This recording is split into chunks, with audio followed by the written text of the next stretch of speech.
I can't believe I'm about to say this. 46 years ago on this Sabbath in Jewish time, known as Shabbat Va'era, I became a bar mitzvah.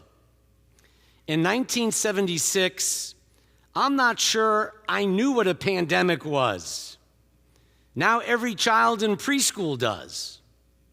However, I did know what shots were, since my mom and dad got me vaccinated for every known disease in order for me to go to camp every summer.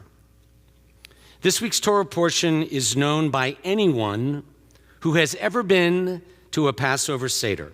Remember the plagues and Pharaoh's refusal to let the Israelites go free?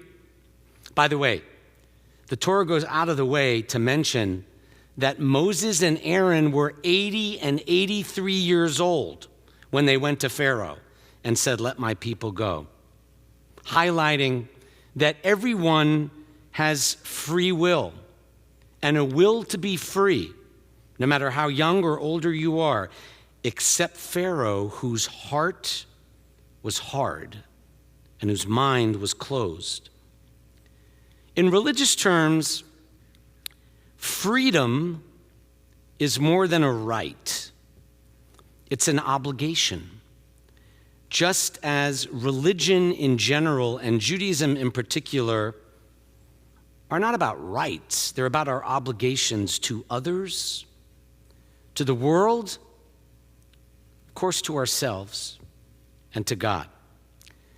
This week and tonight, as television segments recall the many impactful people in all arenas who passed away in 2021, including John Madden this past week and Betty White hours ago, less noticed, except by religious leaders like me, probably, was the recent COVID death of the famous televangelist Marcus Lamb, who sadly passed away at the age of 64. What caught my attention about his COVID death was that he and his Daystar Christian network demeaned vaccines, claiming, and I quote, that these vaccines actually kill your immune system. Reverend Lamb and his son actually described the coronavirus, vaccines, and vaccine mandates as evidence of the devil trying to attack followers of a true God. Let me be clear, Reverend Lamb deserves to rest in peace, since it's too late to save his life on earth now. But it's the response of other religious leaders, including very influential pastors like Reverend Franklin Graham, Billy Graham's son, whose silence and equivocation cries out for comment because it's dangerous and perilous. Following Lamb's death and vaccine devil talk on this most prominent Christian broadcasting network, Graham said, and I quote, "As a Christian, I am pro-life, and I personally believe vaccines are tools that are being used to save lives, but like all medical treatments, vaccines are a choice. Wearing masks is a personal choice," according to that thinking. So let me get this straight, as my former professor pointed out. Wearing masks to save lives during a pandemic should be a personal choice. But what a woman does with her own body should be mandated by the government and called pro-life. Religion, I repeat, is not fundamentally about rights. Democracy is about rights. Religion is about what we do with our freedom to heal God's world. Religion is about opening our eyes to seeing the image of God in the stranger behind the mask next to you and seeing God in the science behind vaccines. Any theology which says that vaccines are satanic forces betrays the very purpose of religion in the first place: the saving of human life and the stopping of preventable deaths. And by far the saddest statistic of this 2-year pandemic are the hundreds of thousands of preventable COVID deaths due to misinformation and turning public health into a political issue, not only by the political right, but by the religious right. Said one white evangelical leader, himself politically conservative, and I quote, "If vaccines are being promoted by Democrats or a government controlled by Democrats, they must be bad," end quote. In Israel, where, believe it or not, the political parties despise each other even more than Republicans and Democrats in America, vaccines are off limits politically. Everything else can be debated, but not whether 3 doses of Pfizer or Moderna prevent serious illness and death. The current Israeli government and heated opposition are on the same page on one thing: that while the vaccines may not prevent infection, they prevent hospitalization and deaths, and that is the highest mitzvah of all, says the Israeli government, with parties that hate each other more than America's political parties. God forbid our nation turns into this week's Torah portion story, where Pharaoh stubbornly won't see the light. He watches the Nile turned into blood.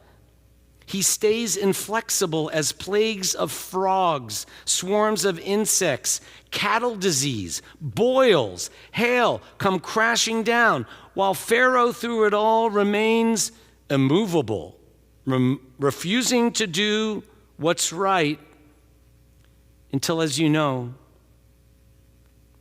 next week, the 10th plague, his own child dies. Science is not the devil. Science and life-saving vaccines are God's gift to us to prolong life rather than prolong needless suffering. But as crazy as Pharaoh sounds in this week's Torah portion, it is no crazier than followers of televangelists claiming that belief can fight off a deadly virus more than a life-saving vaccine can save a child.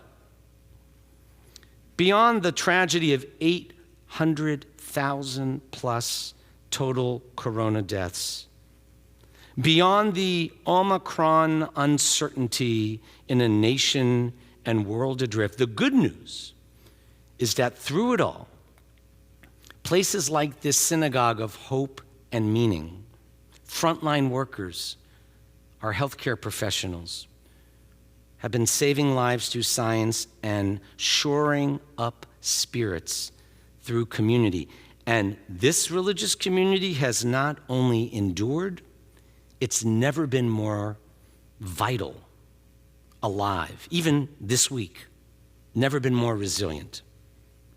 Resilience is about adapting to whatever happens in life, even despite serious adversity or traumatic experiences like this global pandemic. Resilience is often defined as bouncing back, but we do not bounce back from injury or pain or even a pandemic.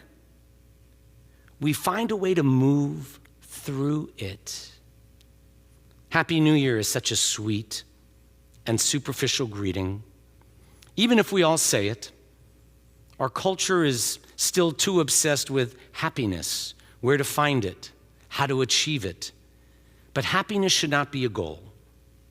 Happiness is a byproduct of our actions.